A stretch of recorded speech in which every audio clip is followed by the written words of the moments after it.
perkenanan Tuhan. Supaya kita hidup berkenan, ya kan? Perkenanan Tuhan. Ada satu lagu yang luar biasa yang tadi kita nyanyikan ya. Perkenanan Tuhan, itu yang teguhkan hatiku. Wah, lagu ini sangat memberkati saya luar biasa, saudara. Karena kita cari perkenanan Tuhan, maka saudaraku yang kasih dalam Tuhan, hati kita makin teguh. Kenapa? Apa yang tidak pernah kita pikirkan, itu yang Tuhan sediakan. Yang setuju katakan amin. Haleluya. Lihat ya, selanjutnya kita berdoa untuk meminta pertolongan dan kemenangan. Tuhan tolong saya, orang ngomongin saya, Tuhan tolong saya, dan fitnah saya, Tuhan tolong saya, nilai-nilai saya turun, Tuhan tolong saya, suami saya nggak pulang-pulang, Tuhan beri kemenangan, Tuhan tolong saya, umur saya 47 belum dapat pasangan teman hidup. Jauh banget 47 pendeta, ya kan? Tuhan tolong saya belum dapat kerjaan, Tuhan saya udah ada kerjaan cuman nggak dapat gaji. Habis ada orang yang datang ke saya gitu, pendeta tolong doain dong supaya dapat kerjaan. Saya bilang, oh kalau cuma mau dapat kerjaan, di mana-mana juga ada, bersih-bersihin jalan kek, apa kek, ya kan, cabut-cabut rumput kek, cabut aja di mana ada rumput, ya kan. Iya pendeta, saya bukan cuma butuh kerjaan pendeta, saya butuh kerjaan yang ada gajinya. Jelas dong, kalau cuma minta kerjaan nanti saya salah doa, Tuhan kasih dia kerjaan sebanyak-banyaknya, ya kan, nggak ada gajinya, empet. Ya kan, jadi kita doa yang pertama untuk menerima berkat dan mujizat. Nah ini yang saya sebut doa-doa biasa ya, doa-doa kelas-kelas awal lah gitu, kelas-kelas pertobatan lah, baru bertobat, minta berkat, minta mujizat, minta pertolongan, minta kemenangan gitu ya kan. Lalu yang ketiga, doa itu juga mengharapkan damai dan ketenangan, ya kan. Saudara-saudara yang baru kehilangan istri tercinta misalnya, saudara-saudara yang baru kehilangan suami dipanggil Tuhan, saudara-saudara yang baru kehilangan anak yang paling saudara sayang dipanggil Tuhan, ya kan. Atau saudara-saudara yang mungkin hari-hari ini hidupnya sedang, aduh, masalah bertubi-tubi, karena memang begitu saudara. Selalu saya bilang gini, masalah itu kalau datang nggak pernah sendiri. Saudara pernah bayangin itu nggak? Pernah ngerasain nggak gitu? Masalah tuh kalau datang nggak pernah sendiri gitu. Ya kan, kalau hidup lagi tenang aja gitu. Tapi sekali ada masalah tiba-tiba, ini masalah, itu masalah, ini masalah, itu masalah. Sampai kita bilang gini, ini hidup apa nggak ada jalannya? Semua masalah semua gitu. Memang masalah kalau datang nggak pernah sendiri Pak, nggak pernah sendiri Bu. Masalah kalau datang sama teman-temannya Pak gitu. Dan bertubi-tubi gitu, baru minggu ini masalah ini, belum selesai ada lagi. Belum, sampai akhirnya kita udah nggak nangis saja gitu. Kita diam sendiri malah ketawa. Itu namanya udah kepukul di otak. Saudara yang kasih dalam Tuhan, saya cuma mau bilang sama saudara, masalah itu kalau datang bertubi-tubi dan terus-terusan. Kita akhirnya cuma udah nggak bisa doa lagi deh, Tuhan kasih mujizat, udah nggak ada lagi deh. Kita cuma doa, Tuhan asal saya bisa tidur aja Tuhan. Saya cuma mau tenang Tuhan, saya cuma mau damai Tuhan. Karena kalau saya nggak tenang dan damai, aduh keputusan yang saya buat bisa salah semua, Tuhan tolong saya, ya kan. Nah itu doa, ya kan. Tapi saya mau bilang kembali, ini doa-doa kelas pertobatan, kelas-kelas awal, bukan kelas pendewasaan dan penyempurnaan, ya kan. Selanjutnya, ya kan, kita berdoa untuk apa? Menantikan pertolongan dan kuasa Tuhan, ya kan. Tuhan nyatakan kuasamu, Tuhan bela anakmu, ya kan. Nah, saudaraku yang kasih dalam Tuhan, biasanya kita cuma muter-muter sampai di situ doa. Nah, namun saya catat di sini, kalau saya perhatikan, klik, ya kan, ada satu yang paling penting yang sering kali kita abaikan, yaitu mencari perkenanan Tuhan. Masih segar di ingatan kita cerita tentang kematian dan kebangkitan Kristus. Khususnya masih segar dalam ingatan kita cerita tentang Yesus di Taman Getsemani. Yesus tidak meminta pertolongan di situ, Yesus tidak minta mujizat di situ, Yesus tidak minta kuasa Allah dinyatakan di situ. Dia bilang, Bapa, kalau boleh lalukan cawan ini daripadaku. Dia tidak minta mujizat sekarang, dia tidak minta kuasa Tuhan dan bilang cabut, tetapi dia minta perkenanan Tuhan. Biar bukan apa yang aku kehendaki, melainkan apa yang engkau kehendaki. Adik-adik muda, saya dorong setiap saudara sekalian untuk naik level lebih tinggi lagi. Karena level hidup Kristen minimal ada 3. Yang pertama, pertobatan. Pertobatan itu adalah awal cinta mula-mula kita. Yang kedua, level kita adalah level pendewasaan.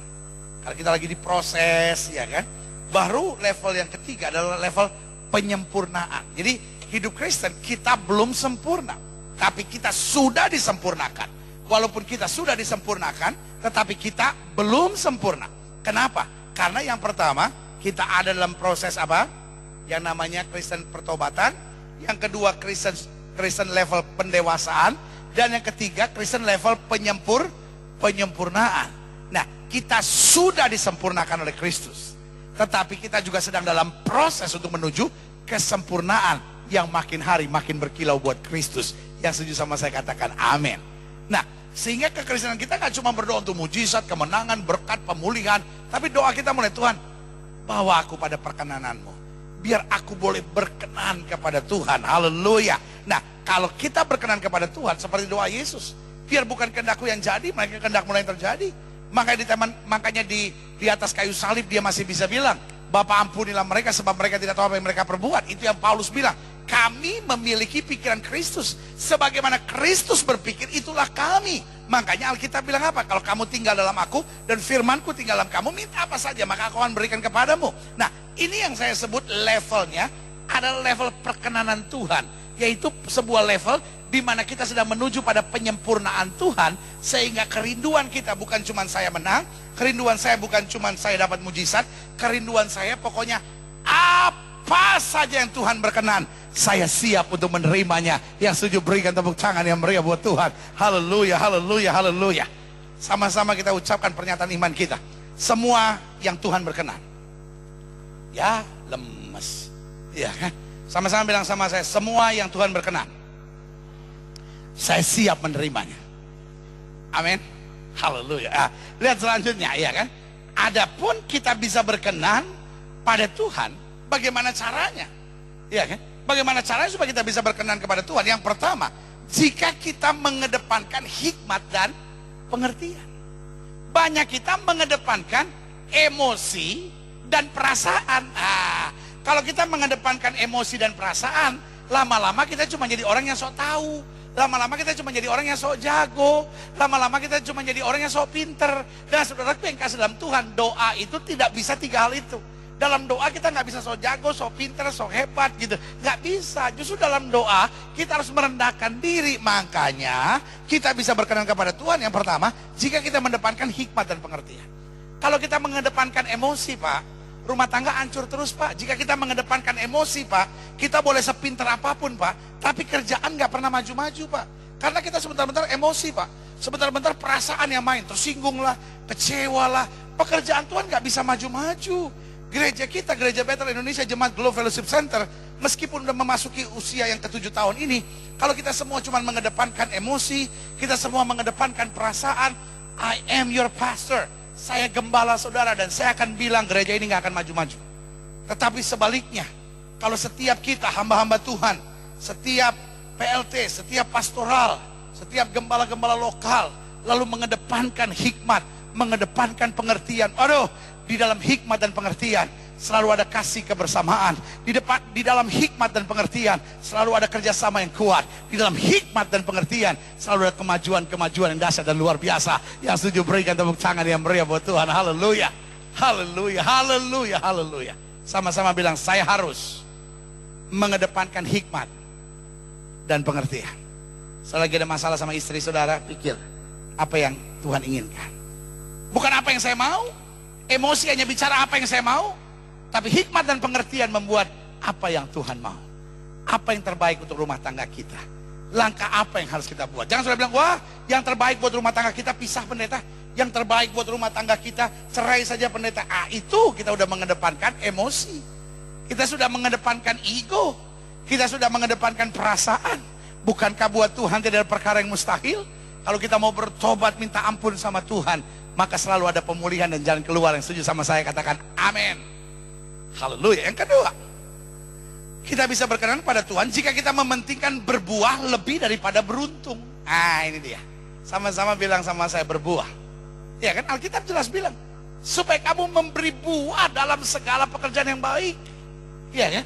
Tapi ada banyak orang bilang, sudah jatuh berbuah, yang penting kita kuat beruntung.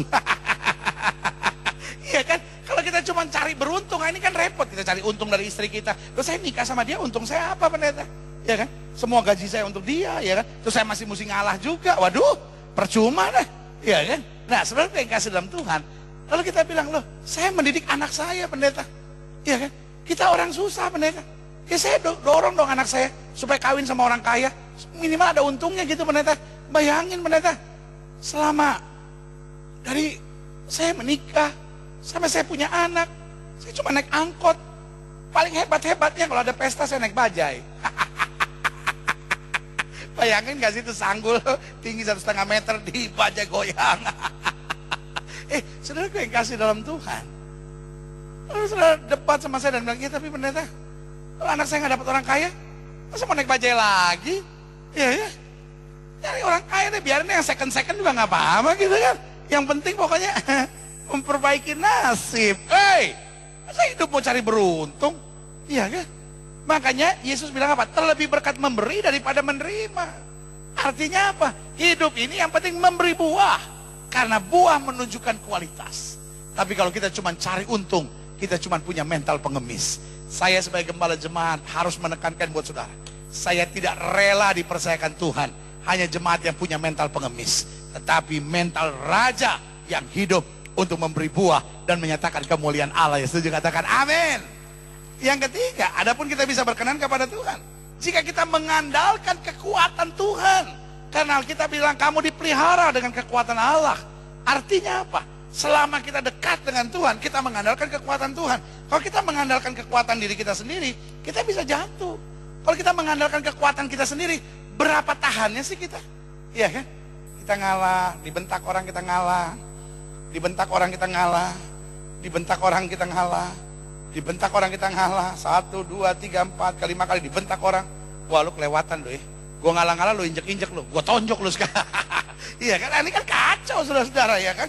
Nah, kalau kita dipelihara oleh kekuatan Allah, lihat Yesus. Sampai dimaki sama penjahat di sebelah kiri kanan. Iya kan? Jadi, makanya sampai hari ini, saya paling gak suka gitu foto sama orang bertiga, lalu saya ditaruh di tengah. Saya bukan percaya bahwa yang tengah akan mati, bukan. Cuman saya gak enak aja gitu kalau saya di tengah, lalu ada orang kiri kanan. Saya ngerasa seperti kayak di Golgota, Yesus di antara dua penjahat. Sama seperti orang kaya itu kan. Sama seperti orang kaya itu kan. Ya kan, jadi dia udah di ICU nih, udah di ICU. Ya kan, dia di ICU nih, udah mau mati kan. Ada dokter pribadinya di sebelah kanan, ada pengacaranya di sebelah kiri gitu kan. Lalu dia bilang sama anaknya, sayang, tolong ambil BB papa dong. Anaknya bilang, kenapa pak? Kayaknya papa udah gak kuat nih sayang. Tolong fotoin papa dong. Kenapa pak? Papa mau mati seperti Tuhan Yesus. Maksudnya apa pak? Iya, Tuhan Yesus ada di antara dua penjahat. Dalam hatinya, sebab dokternya, gue udah setengah mati gini, gue masih ditagih. Selalu pengacaranya lagi, aduh, gue udah mati, udah mau mati begini, urusan-urusan masih ditagih. Tolong foto papa dong, papa mau mati seperti Tuhan Yesus. Maksudnya apa pak? Mau disalib? Bukan, mati di antara dua penjahat. Maaf pak dokter. Maaf kawan-kawan pengacara ya kan. Jangan nanti gue dituntut lagi perbuatan tidak menyenangkan, fitnah, pencemaran nama baik. Saudara yang kasih dalam Tuhan, kalau kita mengandalkan kekuatan kita sendiri, kita gampang kecewa. Tapi Yesus lihat, sampai batas akhirnya dimaki sama penjahat. Kalau engkau betul anak Allah, turun dari salib itu, buktikan bahwa engkau Tuhan, selamatkan dirimu, selamatkan kami. Kalau kita jadi Yesus mungkin kita bilang, diam lu, penjahat, gua juga masih lu serang, ya kan? Enggak. Yesus diam. Sampai penjahat yang di sebelah kanan akhir yang emosi yang bilang, kita memang salah, tapi bukankah dia tidak bersalah? Guru, ingatlah aku jika engkau ada di Firdaus. Lalu Yesus menatapnya dan berkata, hari ini juga engkau bersama aku di Firdaus. Yang setuju sama saya katakan amin. Itu yang saya bilang, kalau kita mengandalkan kekuatan Allah, bahasa Jermannya bilang, kagak ada matinya. Iya kan? Nggak ada menyerahnya, nggak ada putus asanya, karena Tuhan menjadi kekuatan kita. Ambillah sebuah apa itu namanya, kawat yang tipis, lalu libatkan pada sebuah apa itu namanya, baja yang kuat. Dan ketika ini sudah libatkan, maka apa yang terjadi? Kekuatan dari baja ini menjadi satu dengan kekuatan dari kawat yang tipis. Kawat yang tipis yang bisa kita permainkan tadinya, ketika kita sudah lilitkan pada sebatang baja, maka apa yang terjadi? Kita tidak bisa mempermainkannya lagi. begitupun kita. Kita seperti kawat tipis, seperti Petrus yang gampang digoncangkan. Tetapi kemudian seperti Simon yang dapat digoncangkan. Lalu kemudian Yesus berkata, namamu bukan lagi Simon, tapi namamu Petrus. Simon artinya lemah, sementara Petrus artinya batu karang. Artinya apa? Engkau yang lemah, bersama dengan aku, engkau akan menerima kekuatan Allah. Yang setuju katakan amin. Selanjutnya, adapun kita bisa berkenan pada Tuhan, selanjutnya saya pelajari, jika kita menjalankan apapun, ini dia pentingnya, tekun dan sabar. Saya percaya orang-orang emosional nggak ada kualitasnya. Saya percaya orang-orang yang cepat tersinggung adalah orang-orang yang nggak ada kualitasnya. Saya percaya orang yang berkualitas itu tekun dan sabar. Contoh. Saudara beli tas merek Gucci, asli dari Paris. Yaelah, pendeta ini mentang-mentang dia lagi di Paris, ya kan? Saudara beli tas Gucci asli dari Paris, ya kan? Lalu pada saat yang bersamaan, saudara beli tas merek cuci di Mangga 2. Model sama, cuma satu mereknya Gucci, satu mereknya cuci. Atau Gucci tapi pakai H, Gucci, ya. Aslinya kan Gucci, ya kan. Tetapi yang saudara beli di Mangga 2 Gucci, Gucci. Sama, ada garis apa tuh? Merah hijaunya juga. Oh sama, cuman bedanya ada hanya Gucci, ya kan. Lagi ngomong gu gitu kan, tiba-tiba hidungnya geli-geli gitu, jadi Gucci, ya itu dia. Nah, mereknya Gucci, ya kan. Nah, satu saudara beli 20 juta, satu lagi saudara beli 200.000. Dari jauh modelnya sama persis. Kapan saudara tahu ini asli, kapan saudara tahu ini palsu? Dari kekuatannya. Kalau asli, wah taruh segala macam, wah bertahun-tahun kuat. Tetapi kalau yang palsu, taruh segala macam, lagi diangkat, kes, ya putus. Gucci sih, nah itu dia, ya kan? Nah, begitupun kita. Kalau kualitas kita hebat, apapun yang terjadi, kita tetap dapat menanggung tekun dan sabar. Makanya selalu saya bilang, bangun rumah tangga saudara sebagai rumah tangga yang mahal. Apa itu rumah tangga yang mahal? Rumah tangga yang bukan karena hal sepele aja ribut. Selalu saya bilang, sorry ya, kalau cuma persoalan sebentar, sekecil apapun, suami marah sama istri, istri marah sama suami, rumah tangga ribut, hanya karena uang kurang, lalu dalam rumah ada persoalan sedikit tentang uang, mulai ribut suami istri. Ada persoalan sedikit, wanita lewat di depan rumah, suami kebetulan pas ngeliat, ribut lagi. Sorry ya, kalau urusan kecil apapun rumah tangga ribut, sorry ya, saya gembala saudara, saya mau bilang, rumah tangga itu rumah tangga yang murahan. Sorry ya, kalau pelayanan saudara baru ada masalah sedikit, kecewa, tersinggung, keluar, marah, emosi, sorry ya, buat saya saudara pelayan Tuhan murahan. Iya kan? Kalau saudara baru menghadapi tantangan, lalu pengen keluar dari pekerjaan Tuhan, pengen tinggalkan iman saudara hanya untuk karir saudara, itu saya beri nama orang-orang punya iman murahan. Kita sedang mencari orang-orang berkualitas, yang dalam apapun tekun dan sabar. Dia berkata, aku tahu kepada siapa aku percaya, aku yakin dia berkuasa. Yang setuju katakan amin. Haleluya. Yang kelima, adapun kita bisa berkenan kepada Tuhan jika kita mengerti tentang segala yang sudah ditentukan bagi orang kudus dalam kerajaannya.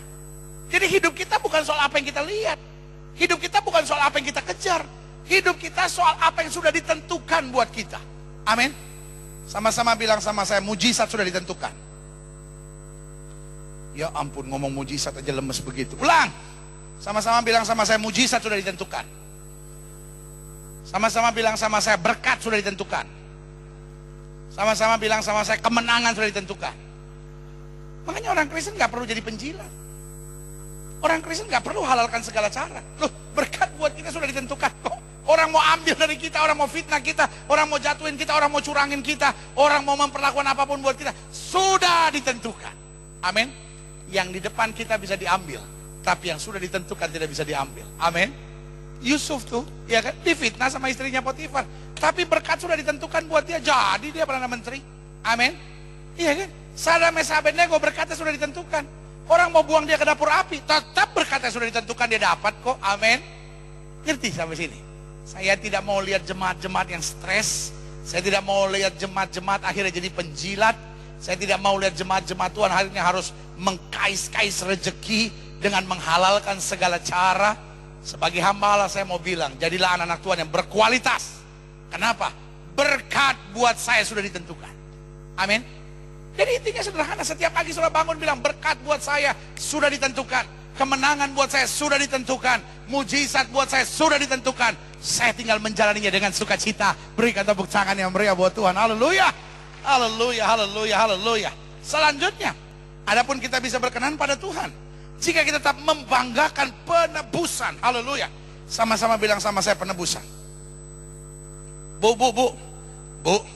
jangan membanggakan gigi emas, Bu.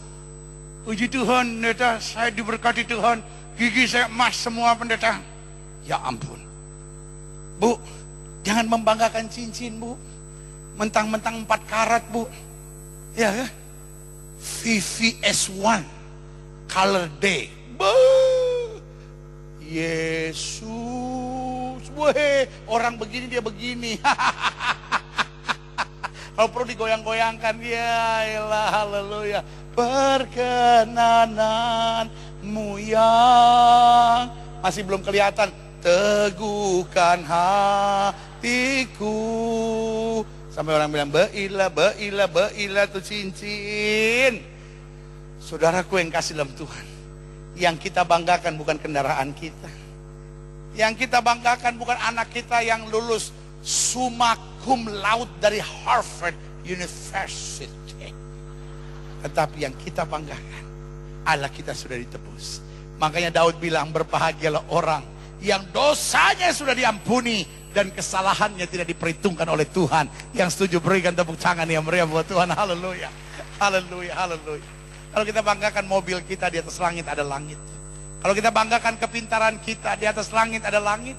Kalau kita banggakan kekayaan kita, di atas langit ada langit. Artinya apa? Ada yang lebih kaya, ada yang lebih hebat, ada yang lebih pintar, ada yang lebih jago, ada yang lebih mewah mobilnya. Tetapi kalau kita banggakan penebusan, apapun yang terjadi kita bersyukur. Mau ada masalah, mau ada persoalan, mau ada kepahitan, mau ada tantangan, udahlah Tuhan, saya tetap akan melayani Tuhan. Karena saya sudah ditebus, harganya telah lunas dibayar. Saya mau memuliakan Tuhan dengan segala yang ada pada saya. Berikan tepuk tangan yang meriah buat Allah Raja kita. Haleluya. Haleluya, haleluya, haleluya. Saudaraku, sebagai kesimpulan penutup, saya coba cari dalam Alkitab, apa sebetulnya berkat-berkat kalau kita berkenan kepada Tuhan. Saya jumpai ada 4 berkat yang istimewa kalau kita mau berkenan kepada Tuhan. 1,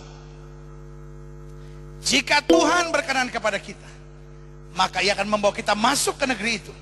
Dan Ia akan memberikan kepada kita satu negeri yang berlimpah-limpah susu dan apa? Madunya.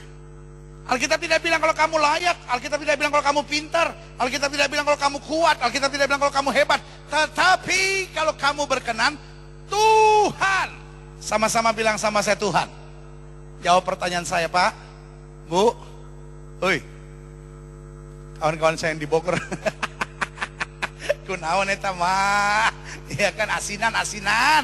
Oi, ya kan? Abi yang di Bogor ada yang ngeliatin saya. Jangan marah dong. Saudaraku, iya kan? Saudaraku yang kasih dalam Tuhan, dengar baik nih, iya kan? Di sini jelas dikatakan apa? Jika Tuhan berkenan kepada kita, maka Ia Tuhan. Ini kalau kita berkenan kepada Tuhan, kawan-kawan saya yang di Palangkaraya ini, dengar nih. Kalau kamu hidup berkenan kepada Tuhan, dengar. Bukan kamu yang akan masuk, tapi Tuhan yang akan membawa masuk. Artinya layak nggak layak kita itu nggak penting. Siapa kita nggak penting, yang penting kita berkenan aja sama Tuhan. Tuhan yang menjamin kita dibawa ke satu negeri yang berlimpah-limpah susu dan madunya. Artinya ada tantangan, ada pergumulan, ada masalah, tetapi berkat Tuhan akan mengalir luar biasa buat hidup kita. Berikan tepuk tangan yang meriah buat Tuhan. Haleluya. Haleluya, haleluya. Jadi jangan kejar berkatnya, Pak. Bu, jangan kejar berkatnya, tetapi kejar berkenannya. Maka Tuhan yang akan membawa masuk kita ke negeri yang berlimpah susu dan madunya. Amin. Kita lihat selanjutnya, apa berkat kedua? 2 Tawarin 15 ayat 15. Seluruh Yehuda bersukaria atas sumpah itu, karena dengan segenap hati mereka bersumpah setia, dan dengan kehendak yang bulat mereka mencari Tuhan. Tuhan berkenan ditemui oleh mereka, dan mengaruniakan keamanan kepada mereka di segala penjuru. Kalau tadi dibilang membawa mereka masuk ke negeri yang berlimpah susu dan madu, dan sekarang karena mereka berkenan kepada Tuhan, maka Tuhan mengaruniakan keamanan, artinya hidup mereka damai. Artinya hidup mereka tentram. Makanya Alkitab berkata, for the righteous nothing come by surprise. Buat orang-orang benarnya Tuhan tidak ada perkara yang mengejutkan. Artinya kita nggak akan hidup dengan stres. Ada keamanan. Alkitab tidak bilang bukan nggak ada ancaman. Ada ancaman tapi ada keamanan. Amin. Iya ya. Alkitab nggak bilang nggak ada tekanan. Enggak. Tetapi ada tekanan tapi kita aman. Alkitab tidak bilang tidak ada masalah. Tapi Alkitab bilang Tuhan mengaruniakan apa? Keamanan. Saya tidak setuju dan tidak rela melihat jemaat yang Tuhan percayakan untuk saya gembalakan gak bisa tidur hanya karena stres, ribut sama istri suami hanya karena stres. Karena orang kalau stres gampang sekali tersinggungnya. Coba deh Pak, sadar Pak, kadang-kala bukan istri bapak yang salah Pak. Bu, coba pikir deh, kadang-kala bukan suami ibu yang salah. Sorry ya, bukan bela laki atau bela perempuan, bukan Pak. Saya khawatir bapak terlalu stres Pak. Jadi karena bapak terlalu stres, istri nguap aja Pak. Apaan sih kamu? Nguap-nguap, dasar pemalas, ya ampun. Bini nguap aja salah Pak. Iya kan? Istri lagi makan, kamu udah gendut kayak gembala. Dosa lu. Untung gua ada di Paris, kalau nggak gua samperin lu bener-bener. Wah lu jahat. Ya gila bener. Mentang-mentang gua lagi di Paris, gua diomongin. Tega lu, aduh. Saya pengen nangis dengarnya.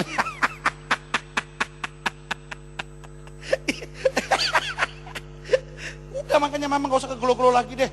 Gara-gara kegelo makan melulu udah kayak gembala gedenya. Ini ketawa di tengah air mata Pak. Bener sakit loh hati saya digituin Pak. Bener tega lu Pak. Ya habis gimana pendeta, kan kita harus bicara kejujuran. Pendeta ngajarin bicara kejujuran. Masa saya mau bilang aduh gembala kudus sekali. Udah Pak jangan main fisik Pak, dosa Pak, jangan disebut-sebut napa.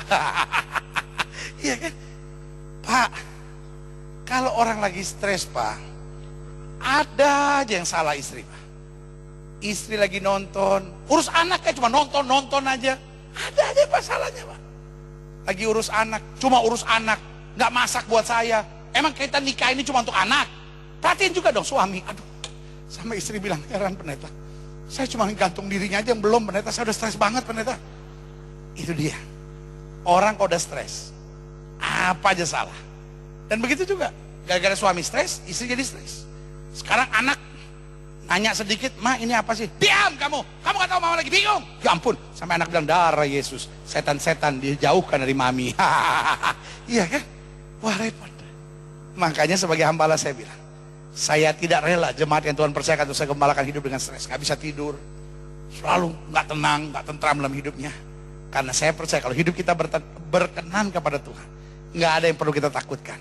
Tuhan yang akan mengaruniakan keamanan buat kita. Ya setuju? Berikan tepuk tangan yang meriah buat Tuhan. Haleluya, haleluya, haleluya. Sama-sama bilang sama saya aman, saya dijaga, saya tentram, karena Tuhan yang menjamin. Sekali lagi berikan tepuk tangan yang meriah buat Tuhan. Haleluya, haleluya. Yang ketiga, Mazmur 149 ayatnya keempat. Sebab Tuhan berkenan kepada umatnya, Ia memahkotai orang-orang yang rendah hati dengan apa? Keselamatan. Sama-sama bilang sama saya, memahkotai.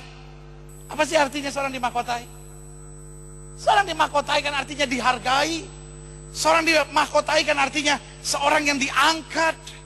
Seorang yang dimahkotai kan berarti seorang yang diberi tugas kepercayaan. Saudaraku yang kasih dalam Tuhan, kalau Tuhan berkenan kepada seseorang, dimahkotainya dengan mahkota keselamatan. Wow, saudaraku, ngapain kita masih cari berkat? Ngapain kita masih cari mujizat? Ngapain kita cuma cari untung? Mulai hari ini cari berkenan kepada Tuhan. Makanya dibutuhkan hikmat dan pengertian. Artinya apa? Setiap kali engkau bekerja, dan ingat ya, berkenan kepada Tuhan bukan hanya berdoa lalu pelayanan, bukan itu. Ada orang yang pelayanan tapi juga tidak berkenan kepada Tuhan kok. Ada orang yang berdoa juga tidak berkenan kepada Tuhan. Maksud saya berkenan kepada Tuhan dalam segi apapun hidup kita. Kalau engkau jadi ibu rumah tangga, jadi ibu rumah tangga yang berkenan kepada Tuhan. Kalau engkau jadi seorang direktur perusahaan, jadi direktur perusahaan yang berkenan kepada Tuhan. Kalau engkau pejabat di PT-PT pemerintah atau perusahaan-perusahaan negara, pastikan kau berkenan kepada Tuhan. Kalau kau polisi, kau tentara, kau hakim, kau jaksa, engkau pengacara, atau mungkin engkau taxi driver, atau mungkin engkau hanya kondektur bus. Siapapun saudara, seorang pensiunan sekalipun, saudara dosen, saudara guru, tetap dorongan saya sederhana. Berkenan kepada Tuhan dimanapun kau ada. Artinya lewat hidupmu, orang banyak diberkati. Lewat hidupmu kau membawa damai. Lewat hidupmu kau menyatakan kasih. Lewat hidupmu kau menyatakan kemuliaan Tuhan. Dan ketika Tuhan berkenan kepadamu, haleluya, maka Tuhan akan memahkotai engkau.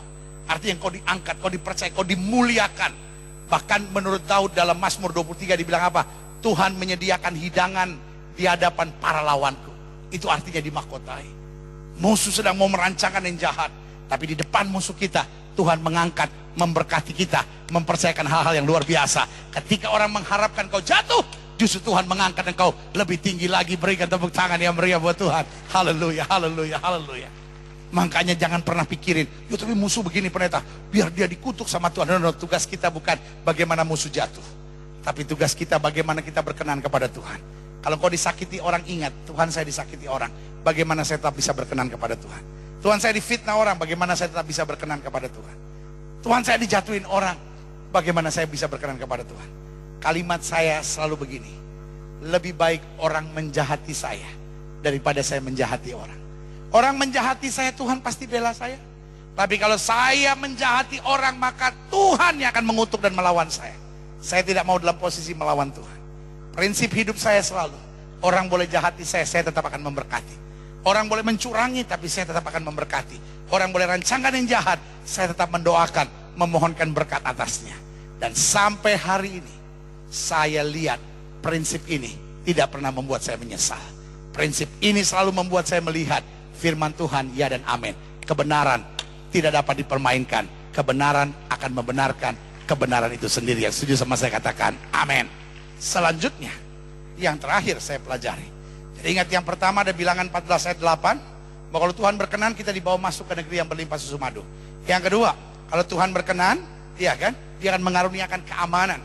Yang ketiga, kalau Tuhan berkenan, dia akan memahkotai. Dan yang keempat, Amsal 16 ayat yang ketujuh, jikalau Tuhan berkenan kepada jalan seseorang, maka musuh orang itu pun, haleluya, didamaikannya dengan dia. Jadi gini, apa maksudnya ayat ini? Nah, maksud ayat ini menarik, iya kan? Bagaimana orang memusuhi Daniel, tapi tiba-tiba orang yang memusuhi Daniel malu melihat kemuliaan Allah pada Daniel. Akhirnya mereka yang mau berdamai, iya kan? Alkitab bilang apa? Iya kan? Ishak menabur di tanah orang Filistin. Lalu raja marah. Raja suruh tutup. Dan dengan tenangnya, Ishak gak membalas, dia pindah. Dikejar lagi, dia pindah. Dikejar lagi, dia pindah. Sampai akhirnya dia ada di satu tempat di mana orang tidak lagi bertengkar, dan makanya nama tempat itu disebut Rehovot atau Rehobot. Dan saudaraku yang kasih dalam Tuhan, akhirnya dia menggali di situ. Tiba-tiba raja yang tadinya jahatin dia, akhirnya balik ketemu dia dan bilang, sekarang aku lihat sendiri bahwa Tuhan menyertai kamu. Saudaraku yang kasih dalam Tuhan, itu dia. Tugas kita bukan bagaimana orang-orang yang menyerang kita hancur.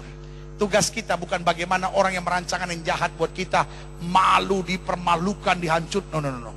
Sorry, itu namanya hatimu busuk, kawan. Gereja Bethel Indonesia Jemaat Glow Fellowship Center tidak mengajarkan kepada saudara orang yang merancangkan yang jahat buat saudara akan dihancurkan, dikutuk sama Tuhan. Tidak. Dan gak perlu kita naikkan doa gitu. Tuhan, saya diomongin orang, saya minta dalam nama Yesus dikutuk, kepalanya lembek, matanya muncul di belakang. Astaga, darah Yesus, lu tega banget. Mata di belakang kan repot, saudara-saudara, mesti pakai spion dong. Tapi saya cuma mau bilang, kita di gereja ini diajar, orang jahatin saudara berkati, orang curangin saudara berkati, itu urusannya semua masing-masing sama Tuhan. Tapi satu yang kita belajar, jikalau Tuhan berkenan kepada jalan seseorang, maka musuh orang itu pun didamaikan dengan dia. Musuh akan malu melihat kemuliaan Tuhan. Dan akhirnya Tuhan semakin mengangkat saudara dan membawa perdamaian. Saudaraku yang kasih dalam Tuhan, I am your pastor. Saya gembala saudara. Meskipun kita tidak berjumpa secara fisik langsung hari ini, tapi buat saya berkat tersendiri. Dapat membagi berkat buat kawan-kawan saya di Palangkaraya, buat kawan-kawan saya di Bogor, buat setiap saudara di Kelapa Gading ini, buat setiap saudara di Bandung, buat setiap saudara di BSD, dan buat setiap saudara di Season City, dan di Palangkaraya, di Makassar. Ya kan, saudaraku yang kasih dalam Tuhan, buat saya ini berkat yang sangat istimewa. Karena saya boleh kembali mengajak setiap jemaat Tuhan. Di Tamres ini juga, untuk di UPH ini juga, untuk mendorong setiap saudara sekalian. Doalah supaya hidupmu berkenan kepada Tuhan. Perjuangkanlah supaya doamu hidup berkenan kepada Tuhan. Usahakanlah supaya hidupmu berkenan kepada Tuhan. Sebab waktu kau berkenan kepada Tuhan, apa yang tidak pernah kau pikirkan, itu yang Tuhan sediakan. Haleluya. Sama-sama kita katakan amin. Amin. Saya undang pemain musik maju ke depan. Setiap kepala tertunduk, setiap mata dipejamkan, setiap hati terbuka, setiap roh terangkat di hadapan hadirat Tuhan. Masing-masing kita mulai renungkan, apakah kita mengedepankan hikmat dan pengertian, atau sebaliknya kita mengedepankan emosi, ego, dan perasaan kita. Kalau kita mengedepankan hanya emosi, ego, perasaan, ujung-ujung yang ada kita tersinggung, ujung-ujung yang ada kita menghalalkan segala cara, ujung-ujung yang ada kita lemah. Tapi waktu kita mengedepankan hikmat dan pengertian, maka kita akan cari kerajaan Allah serta kebenarannya, dan semuanya akan ditambahkan kepada kita. Jika itu doamu hari ini, kenapa engkau tidak taruh tangan kananmu di dada dan izinkan saya berdoa buat saudara? Kenapa kita jadi orang yang hanya mengedepankan untung? Kita cuma kejar beruntung, padahal kita nggak berbuah. Kalau kita cuma cari untung, kita hanyalah orang-orang yang tidak punya kualitas sama sekali. Kita cuma jadi hamba uang. Kita cuma jadi orang yang hanya mau memenuhi ambisi-ambisi kita. Tetapi kalau kita hidup berbuah, hidup kita akan berarti buat banyak orang. Ingat, ketika kita berkenan kepada Tuhan, Tuhan akan membawa kita masuk ke negeri yang berlimpah susu dan madunya. Ketika kita berkenan kepada Tuhan, Tuhan mengaruniakan keamanan. Ketika kita berkenan kepada Tuhan, Tuhan akan memahkotai kita. Ketika kita berkenan kepada Tuhan, musuh kita pun diperdamaikan. Artinya orang yang mau curangin kita, orang yang mau jahati kita, malu melihat kemuliaan Tuhan, dan justru diperdamaikan oleh Tuhan. Jika itu doamu, taruh tangan kananmu di dada. Hari ini saya cuma mau ingatkan buat saudara, hatimu harus bersih, pikiranmu harus tetap teduh, jiwamu harus bisa tentram sama Tuhan, karena Tuhan mengaruniakan keamanan kepadamu. Setiap saudara yang didoakan secara khusus boleh taruh tangan kanan saudara di dada. Karena saya percaya betul, ini saatnya Tuhan sedang bawa masuk kita ke level rohani yang bukan cuma pertobatan, bukan cuma pendewasaan, tapi masuk pada penyempurnaan. Dalam pertobatan kita cuma ingin diberkati, dalam pendewasaan kita cuma ingin menang dan terima mujizat. Tapi dalam penyempurnaan kita rindu senantiasa menjadi sama dengan Kristus, berkenan kepada Kristus. Dan saudaraku yang kasih dalam Tuhan, sebagai gembala jemaat saya bertanggung jawab untuk membawa saudara to the next level, membawa saudara masuk lebih tinggi lagi, masuk kepada level penyempurnaan. Jika itu doamu, taruh tangan kananmu di dada. Suami, berkenanlah kepada Tuhan, maka engkau akan jadi imam yang kudus dalam keluarga. Istri, berkenanlah kepada Tuhan, maka hidupmu akan menjadi berkat. Adik-adik muda, hiduplah berkenan, kau akan kagum melihat cara Tuhan menyertai hidupmu. Setiap saudara yang ingin didoakan secara khusus boleh taruh tangan kanan saudara di dada. Dan setiap saudara yang taruh tangan kanan saudara di dada boleh angkat tangan kanan itu tinggi, dan saya berdoa sekarang. Bapa, dalam nama Yesus, dan setiap jemaat sekalian yang hari ini membutuhkan jamahan dan mujizat Tuhan, ampuni kami kalau selama ini kami mengedepankan emosi, ego, dan perasaan. Tapi hari ini kami belajar untuk mengedepankan hikmat dan pengertian, sehingga kami dapat menjadi orang-orang yang senantiasa berkenan kepada Tuhan dalam segala tugas, karya, dan pelayanan kami. Itu sebabnya Hamba berdoa di dalam nama Yesus. Apa artinya kami sukses? Apa artinya kami diberkati? Apa artinya kami maju kalau hidup kami tidak berkenan kepada Tuhan? Yang akan diakhiri dengan kalimat Yesus, "Anyah dari hadapanku, hai kamu pembuat kejahatan." Bapak lihat setiap tangan yang terangkat, Bapak lihat hati yang terbuka. Bapak tuntun kami untuk menjadi orang-orang yang berkenan kepada Tuhan. Kalaupun orang menjahati kami, yang penting kami tidak berbuat jahat. Ketika orang mencurangi, yang penting kami tidak mencurangi. Ketika orang rancangkan yang jahat, biarlah kami tetap memberkati. Kami dijumpai Tuhan sebagai orang-orang yang berkenan. Terima kasih Bapak. Terima kasih, terima kasih. Saudaraku, khotbah hari ini bukan hanyalah kalimat ideal bagaimana kita berkenan kepada Tuhan, tetapi khotbah hari ini adalah dorongan semangat untuk menuju pada kesempurnaan ilahi. Kita harus berkenan kepada Tuhan. Tinggalkan apa yang Tuhan gak suka. Kejar apa yang Tuhan inginkan. Cari dahulu kerajaan Allah serta kebenarannya. Jangan miring ke kiri maupun miring ke kanan. Jalan terus dan rebut janji Tuhan. Haleluya. Terima kasih Bapa. Jadikan setiap jemaat yang olehnya Tuhan percayakan untuk hamba gembala kami menjadi orang yang berkenan. Baik saudara-saudaraku di Tamres, di Kelapa Gading, di UPH, di BSD, di Bandung, di Bekasi, di Season City, di Makassar, di Palangkaraya, di Bali, di Bogor, di dalam nama Yesus. Mereka dijadikan orang-orang yang berkenan kepada Tuhan. Terima kasih Tuhan Yesus. Hamba juga doa buat yang sakit. Karena hamba percaya kesembuhanlah hak mutlak kami sebagai orang percaya. Setiap saudara yang sakit, letakkan tangan kananmu di bagian tubuhmu yang sakit. Dan ucapkan mujizat Bapa. Janji firman-Mu ya dan amin itu kami percaya. Firman-Mu berkata orang percaya akan tumpang tangan buat yang sakit dan yang sakit akan disembuhkan. Dengan iman kami praktekkan firman Tuhan ini. Kami letakkan tangan kanan kami di bagian tubuh kami yang sakit. Kami tolak sakit penyakit, kami tolak kelemahan tubuh, kami tolak campur tangan kegelapan. Kami patahkan kuasanya di dalam nama Yesus. Setan sakit penyakit kau tidak punya kuasa atas tubuh orang percaya. Karena tubuh kami telah dibeli dengan harga mahal itu darah Yesus. Dan darah yang tercurah tubuh kami adalah bait roh Allah. Bukan tempat penyakit. Kami perintahkan sekarang keluar dalam nama Yesus. Kuasa kesembuhan berkat mujizat mulai terjadi. Karena kami percaya, oh haleluya, Yesus kami tidak berubah dulu kemarin hari ini dan sampai selama-lamanya. Dengan iman kami nyatakan oleh bilur-bilur Kristus kami yang percaya sudah dijamah dan disembuhkan Tuhan dengan kuasa yang luar biasa. Haleluya. Haleluya. Haleluya. Yesus kami hebat. Yesus kami luar biasa. Haleluya. Setiap saudara yang sudah doakan untuk kesembuhan, tanamkan dalam rohmu sembuh oleh bilur Yesus. Jangan bimbang. Karena Alkitab berkata sesuai dengan imanmu jadi padamu. Dan kayu salib Yesus berkata sudah selesai. Semua harga dosa, harga penyakit, harga penderitaan sudah diselesaikan Yesus dan kayu salib. Jika kita imani, kita tahu baginya tidak ada perkara yang mustahil. Silakan turunkan tangan. Tuhan berkati Bapa. Hamba mengasihi jemaatmu satu persatu. Apa yang Tuhan taruh di hati hamba sudah hamba sampaikan bagi umat hamba. Doa firman termeterai. Apa saja yang mereka kerjakan berhasil dalam nama Yesus. Mereka gak turun tapi naik. Mereka gak jadi ekor, mereka jadi kepala. Hari-hari yang penuh mujizat menjadi bagian hidup mereka. Di dalam nama Yesus kami berdoa. Dan kami imani segala yang baik boleh terus terjadi. Haleluya. Haleluya. Saya undang kita semua bangkit berdiri. Kita bangkit berdiri. Naikkan pujian ini buat Tuhan. Kita tahu Dia Allah yang luar biasa. Dia Allah yang mengasihi kita. Dia punya rencana yang indah buat kita. Dan segala yang baik sudah disediakan buat kita. Carilah terlebih dahulu hidup yang berkenan.